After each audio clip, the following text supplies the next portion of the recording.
When smoke billowed out from the streets of Oslo, Norwegians feared the worst. Little did they know that later that very same day, a second tragedy would unfold with horrifying consequences, becoming one of Norway's deadliest days in recorded history. The man behind the attacks was not shy of the authorities. In fact, he would even dress as one to deceive his victims and foes. And even after all was said and done, and he was behind bars, he would even ask for a PlayStation 3 in his cell. Today, we are exploring the dark depths of this evil man, his twisted childhood, which likely contributed to his monstrous personality, and what the country of Norway could not forget in his aftermath. Welcome back to Coffeehouse Crime, folks. My name is Adrian, and today we're going to Northern Europe to look at one of Norway's darkest stories. This video is an educational documentary created in respect of the 77 victims of this tragedy, and my deepest sympathies extend to all of those affected. And by the way, I post true crime up to twice a week here. If that's your sort of thing, please consider subscribing. And now with all of that out of the way, please grab yourself a coffee and let's caffeinate while we investigate. This is the case of Anders Breivik.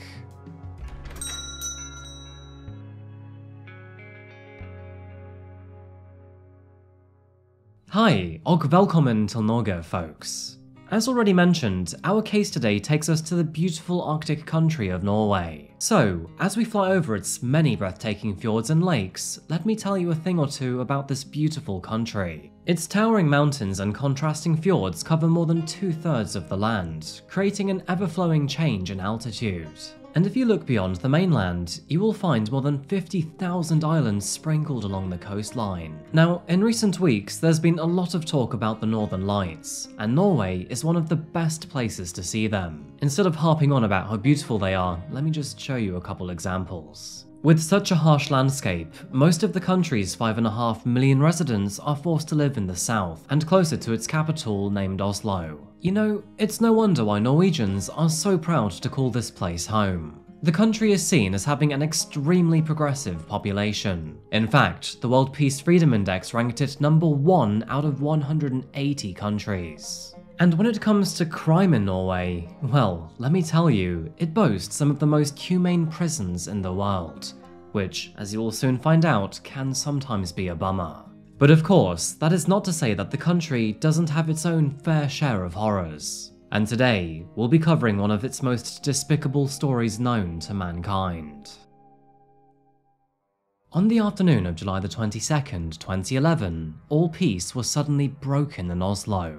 It was an average day, and workers of all types were going about their morning rituals, including government workers settling into their offices in the government district located in Oslo. At around 3:25 that afternoon, a deafening boom was heard throughout the district, and smoke began billowing out from the street next to the government building which housed the Prime Minister's office. Emergency services rushed to the scene, where they soon discovered the charred remains of a van. The blast from the detonation was so severe that it shattered all windows of the building around it, also causing immense damage and even starting multiple fires. Sadly, the damage and destruction caused by this enormous blast would ultimately end in the loss of 8 human lives, and injuring a further 207 more. It was immediately assumed that this was no accident, and so the authorities were on high alert after the attack. Furthermore, they urged all citizens through TV and other media to avoid entering central Oslo. Detectives on the scene soon realized that the cause of the explosion was from a homemade explosive in the back of the van, and furthermore, was a type of fertilizer and fuel oil. And so, with this information in mind, it was now time to finally track down the culprit. The government district was, quite understandably, littered with surveillance cameras, and so officers quickly found footage showing the van entering the area before parking beneath the building. Following this footage, they soon identified a man dressed head to toe in black exiting the vehicle before then calmly walking away from view. Now, although it was not initially apparent, the Prime Minister was eventually declared to be both safe and well, because, of course, he was very likely the main target. People were urged to come forward with any information which may help this investigation, and thankfully one of those calls would prove to be an essential lead in this turbulent scramble. Following the explosion and near the incident, a witness claimed to see a man dressed in all black and in some sort of police uniform enter a Fiat Doblo. And luckily, this witness had the intuition not only to write down the license plate of the vehicle, but also a good description of the man. However, despite their best efforts, the police would then take this note and leave it on a table for more than 20 minutes. It then took the police almost 2 hours to get this information relayed onto the police radio, and as we will soon come to find out, an earlier response could have drastically changed this story. Running this information through their official registry system led officers to one single name, that being a 32-year-old Norwegian man named Anders Behring Breivik. And I have to warn you here, folks, but you better strap in for this one, because this man truly is absolutely insane. And if you can believe it, we have yet to see the worst of him. This attack in downtown Oslo was only the beginning, and he would go on to do far, far worse in the hours after. However, before we get into what happened next, we should probably explore this individual a little further. Not only to better understand his lifestyle, but how it brought him to becoming a monster. Anders was born on February 15th, 1979, to his parents Wenche Behring and Jens David Breivik. His parents couldn't decide which side of the family would claim his surname, so eventually it was decided that he would take both instead, making his full name Anders Behring Breivik. The reasoning for this would become more evident just 1 year after his birth. His father, Jens, worked for the Norwegian embassy, and soon enough, he wanted to relocate his family to London for his career.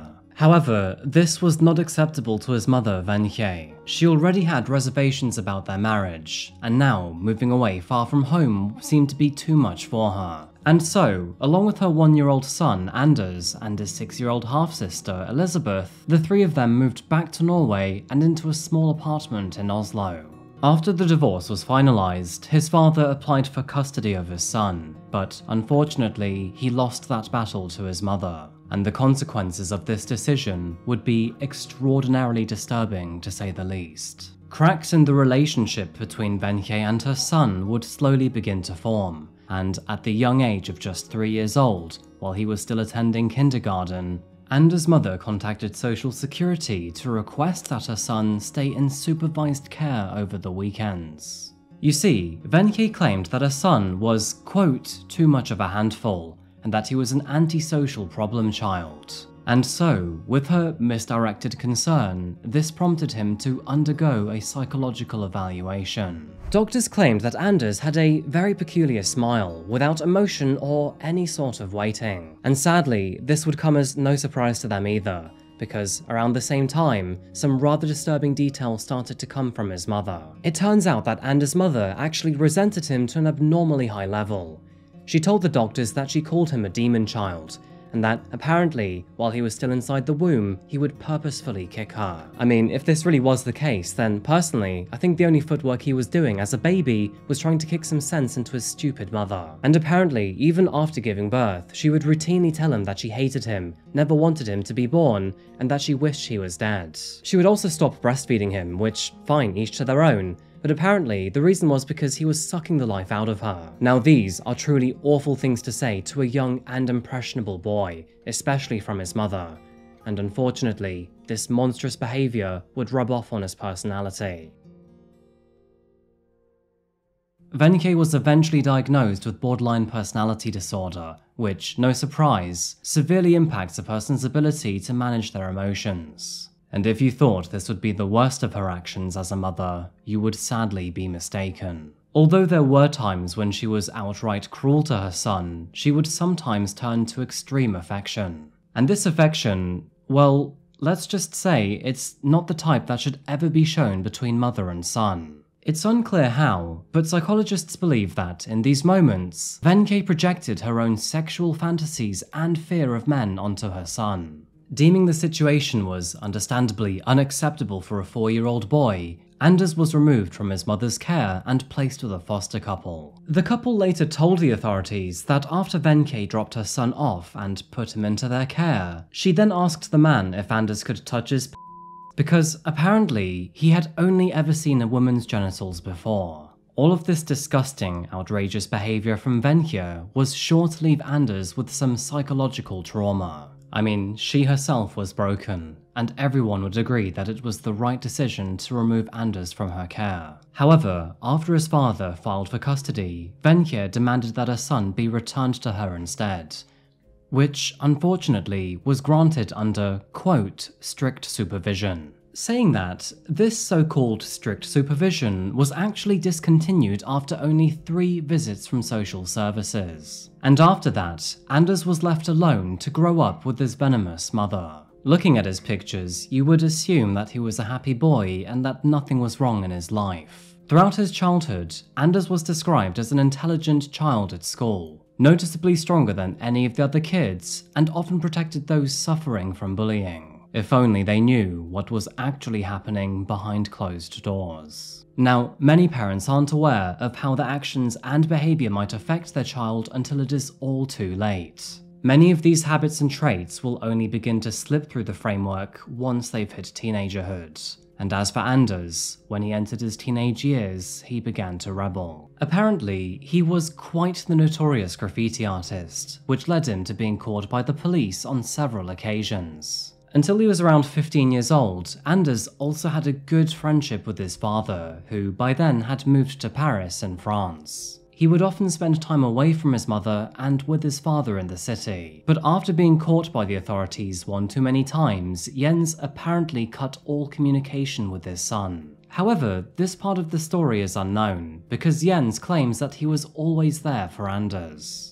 Later in his teen years, Anders began weight training and taking great care of his appearance. He wanted to be larger and stronger than those around him, which, yeah, okay, may have just been a typical guy thing, or alternatively, it could have been due to his feelings of inadequacy which were formed by his mother. Now, despite this, and despite his physique, he was deemed to be unfit for military service. Sadly though, we don't know the reason why. From here, Anders worked odd jobs in customer service and marketing, joined the most right-wing Norwegian party known as the Progress Party, and began to invest all of his money, which eventually he would lose. Soon after this, he started numerous companies of his own and began trading in diamonds. Now, initially, all of his work was in accordance with the law, if you understand. But as time went by and he became lazy and more greedy, all of that would change. Eventually, he started a firm named Anders Behring Breivik ENK, where he would sell forged diplomas. Of course, this made him a lot of money, and I'm sure that we can all probably guess what he eventually planned to do with it. In May of 2011, only 2 months before the attack in Oslo, Anders rented out a farmhouse in Norway's countryside. Just connecting the dots together for you here, but as we know, the explosive used in the car bomb was fertilizer-based. You see, Anders' occupation as a farmer made it relatively easy to hide any dangerous substance. All he had to do was mix that in with standard orders which contained non-suspicious materials. On July the 17th, which was only 5 days before the attacks, Anders then wrote on Twitter to say, "One person with a belief is equal to the force of 100,000 who only have interests." And as we already know, he then parked his van in the government district and escaped in a red Fiat. The explosion which continued was sure to catch international attention. This was one of the worst attacks in Norwegian history, and many were shocked beyond belief. Even still, with all eyes on this unfolding tragedy taking place in Norway's capital, nobody believed that anything else could happen. Well, unfortunately, that was wrong. You see, politicians are often used to high levels of scrutiny and the fear of being targeted, and this attack would be sure to validate those nightmares. With the Labour Party being the country's main leading party since the year 1927, many working in the area were delegates from that movement. On the same day that these tragic events in Oslo were unfolding, many of the politicians' children were actually attending the Labour Party summer camp found on the nearby island of Utoya. Utoya can be found in a lake around an hour northwest of Oslo. This camp, which by the way occurs every summer, is attended by around 600 teenagers. Utoya is an idyllic place and is perfect for getting away from the hustle and bustle of the city and spending some good quality time in the wilderness. Being literally only 0.04 square miles in size, it is absolutely tiny. However, its calmness and tranquility away from everything offers a place of safety and comfort. By now, many of the politicians' children, mostly teenagers by the way, had already set up their tents for the weekend. That was until 3:26 p.m. when all of a sudden, dozens of mobile phones began to ring. It was in that moment that camp staff immediately knew that something terrible had happened. After being informed of the ongoing crisis back at home, a sudden sense of unease enveloped the campsite. Now, thankfully, all staff knew what to do in this situation, and so all attendees were naturally reassured of their safety. But unfortunately, time was not on their side. Soon after, the island's camp leader received a phone call from the mainland, coming from a so-called police officer who was requesting access to the island. The officer claimed that he had been dispatched to protect them just in case the van attack in Oslo was not an isolated incident. Now, feeling relieved to hear a policeman who was now finally on the way, the camp leader happily took the boat to pick him up from the mainland. When the island leader finally got there, he was greeted by a man who was wearing all black and seemed to have some sort of wetsuit material underneath his police vest. And as expected, he was carrying a gun and an armored briefcase, which was assumed to contain more weapons and ammunition for safety. Once again, the man claimed that he was from Oslo Police Force, and that furthermore, he had been sent as a precaution to protect them after the Oslo attack. Following this, he then flashed his badge as an act of authenticity. It seems that the man had passed the camp leader's vigilance, and so he was now allowed safe passage to the island. Something that, unfortunately, would later prove to be an absolutely fatal error. Upon arriving on shore, he was met with another camp leader and an island hostess named Monica. It was in this moment that the two of them became wary of this man, and so they decided to contact the island security officer. That is when, at 5:22 p.m. that Friday afternoon, and on the idyllic island of Utoya, the first of many shots echoed through the wilderness. Soon after, a second wave closely followed. It was in that moment that both Monica and her co-worker had been shot, just out of sight of the rest of camp and all of its students. And, in a disgusting and barbaric act of deception, the man then ran towards camp and beckoned people towards him for protection. His actions were without any remorse or sympathy, and combined with his trickery, he began to injure and murder dozens of people, who scattered when they heard the commotion. Those injured pretended to be dead in an effort to try and save themselves, but sadly, Anders was as cold and callous as they came. He would go around and one by one finish them off. Now, you have to understand here how absolutely terrifying this must have been for everyone in this situation. Here they were, trapped on this tiny island with a murderous gunman. Quite honestly, this is something out of a horror movie or a video game, and now everyone on that island was faced with one very difficult decision. Where and how did they hide? And remember, the answer could cost them their lives.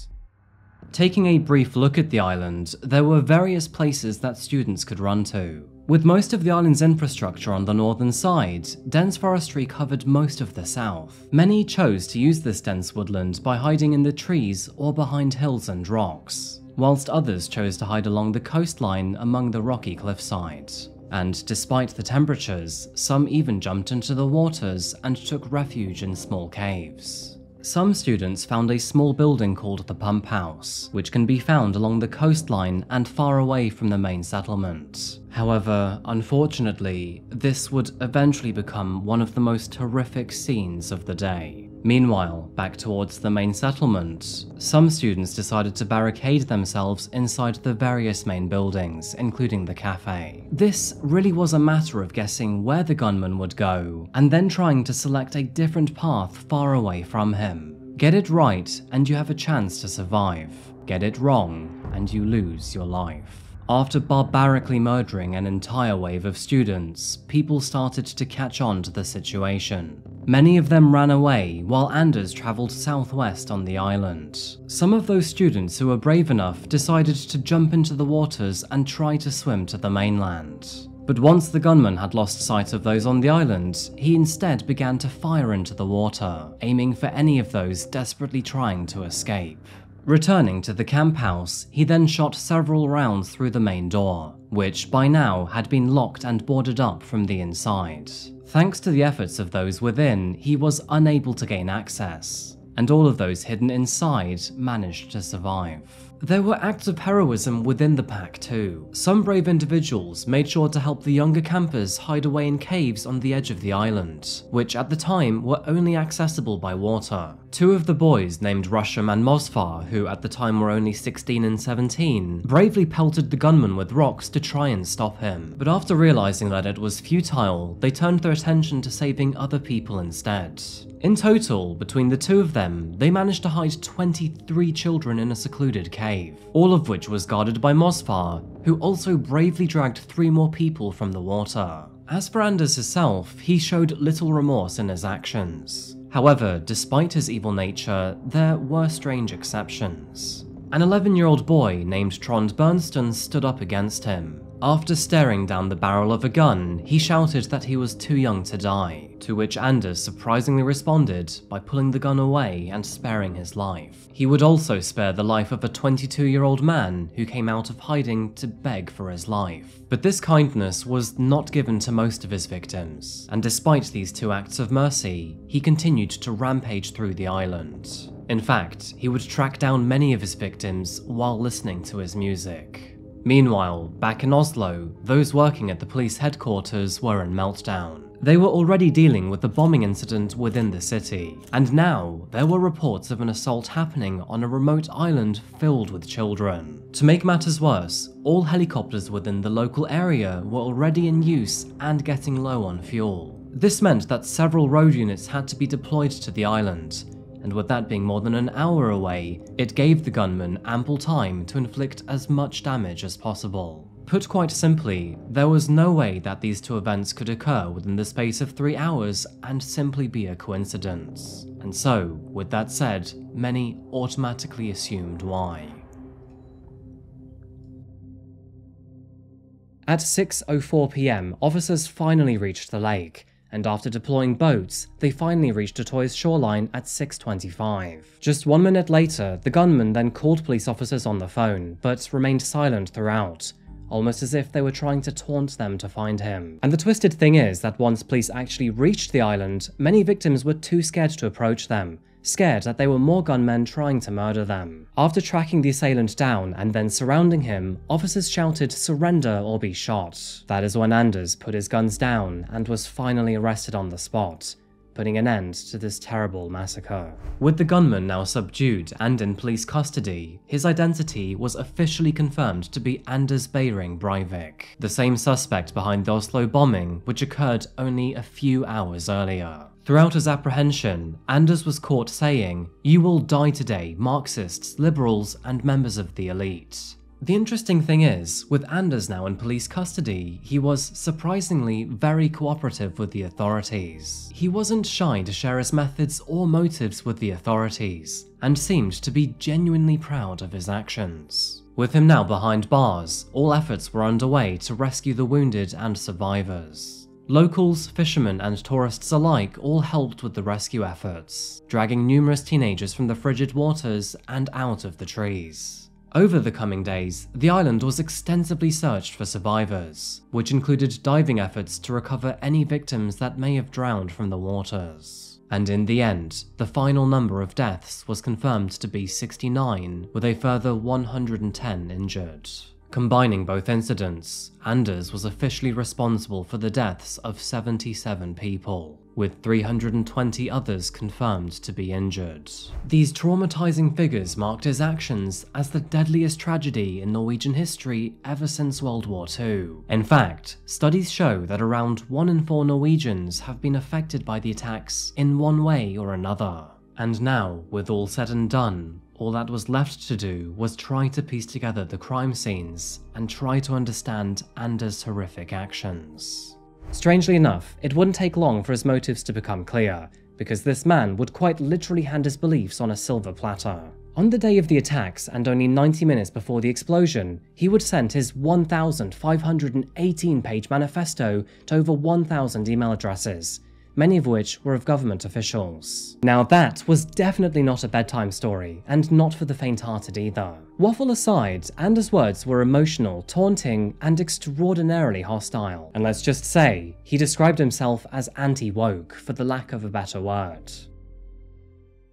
This giant manifesto talked about how Europe was being ruined by political correctness, multiculturalism, and feminism. In addition to this, he also believed that the patriarchy should be reinstated, and that all citizens should push out foreigners from their country. For the record, YouTube, no, I'm not supporting or condoning his words. Instead, I am reading them out in horror. His ideology centers around saving the Nordic race from extinction, and eradicating extremism across the continent. Which is quite ironic, considering he had just carried out the deadliest attack against his own people since World War II.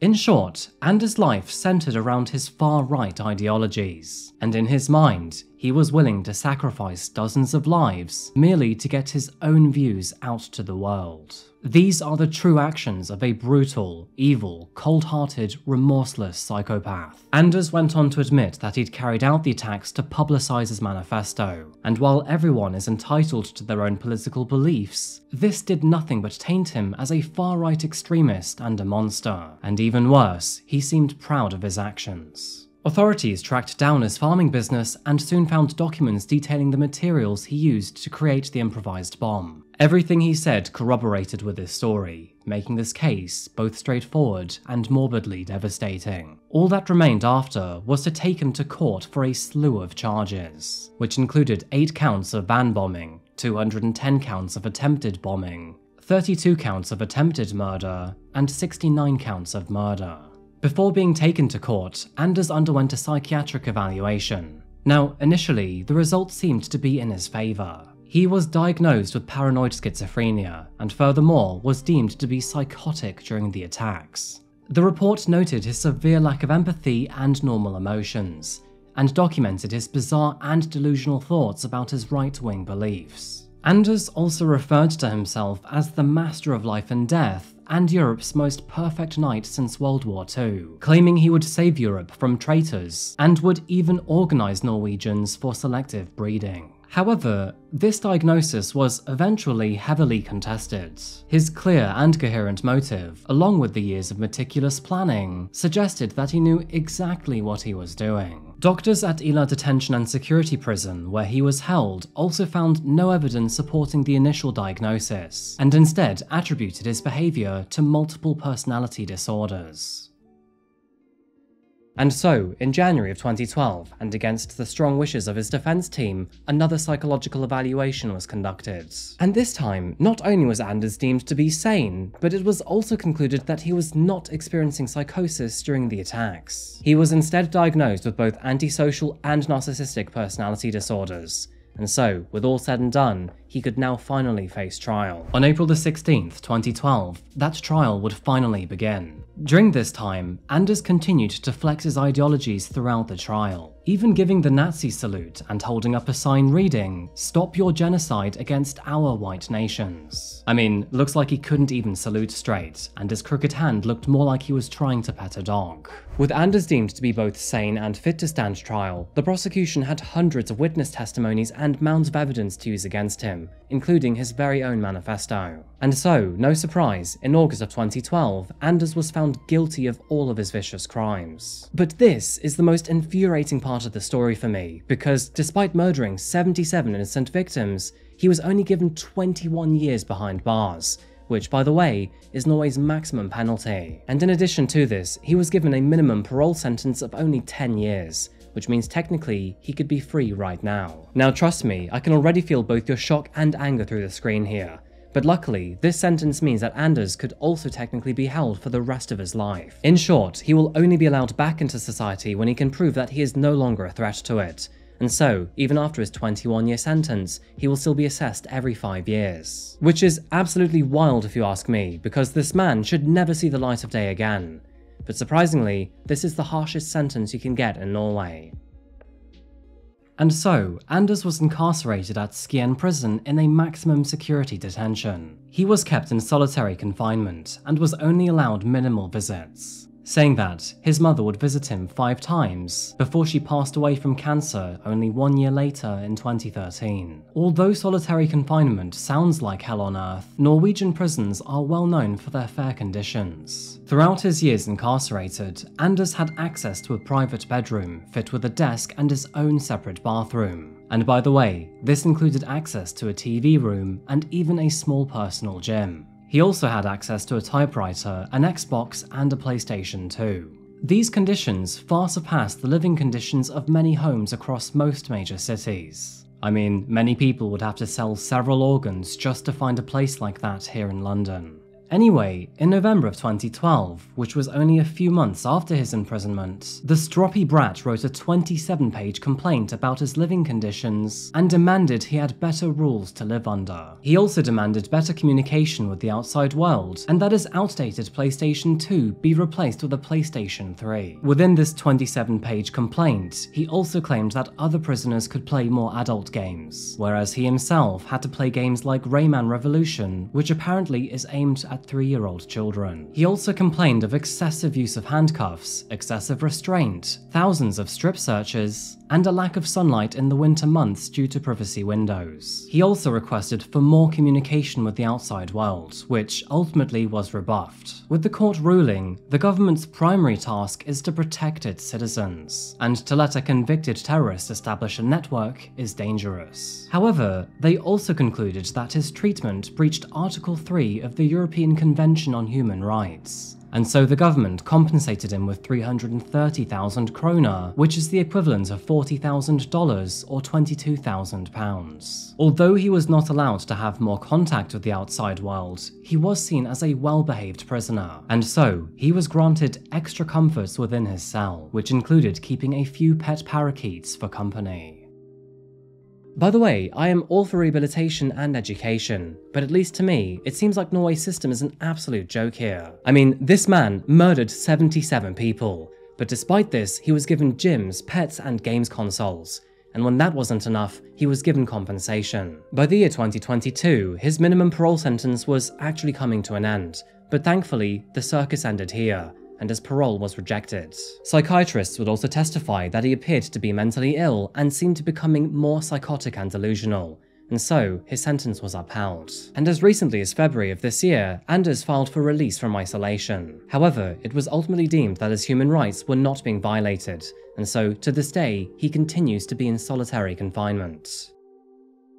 It is almost certain that someone like Anders, with his hurtful ideologies and worsening mental state, will likely never be safe to return to the general population, and I'm sure that most of us agree that this should never be the case. Everyone is on the political spectrum somewhere, but when your beliefs end in the loss of 77 human lives, it is safe to say that you are as bad as extremists come. Anders himself has left a scar on the history of Norway that sadly will likely never heal. Not only Norway, but the rest of the world too. The news spread like wildfire, and the United Nations, European Union, NATO, and many governments around the world all condemned the attacks, showing support and solidarity with Norway. In the immediate aftermath, several vigils and many marches took place, and each of the Nordic countries held a minute of silence to honour the victims. Memorials have been erected across the country to honour them, including one on Utoya itself. 8 people were murdered in the bombing of Oslo,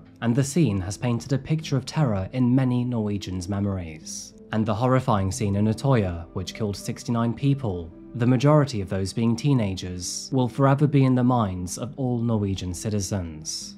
Many of the victims were simply far too young to leave the world behind, and were targeted simply because of one man's decision to value his own ideologies over the lives of his fellow Norwegians. As a result, countless families have been left with empty spaces at dinner tables, future memories snatched away, and holes in their hearts. Hopefully, Anders will waste away in the prison that he hates so much. My heart goes out to all of those affected, and I am sure that this is something that Norway will never forget. And on that note, I think I'm going to leave this case here today, folks. Honestly, I could have gone into far greater detail, but I think this is a happy medium. Anyway, I hope you found this case interesting, and as always, I'll be back again very soon for another one. Thank you so much for making it this far in the video, I really do appreciate you being here. Before you go though, if you would like some deliciously dark coffee, then be sure to check out my own brand Classified at classifiedcoffeeco.com. If you'd like to get early access to my videos or just support the channel, check out my Patreon here, or alternatively check out my social media here. And yeah, that's pretty much it folks, thank you again so much for watching, and as always, I'll see you again very soon for another one. Until then though, remember to look after yourself, look after each other, and of course, as always, stay safe. Thank you, and goodbye.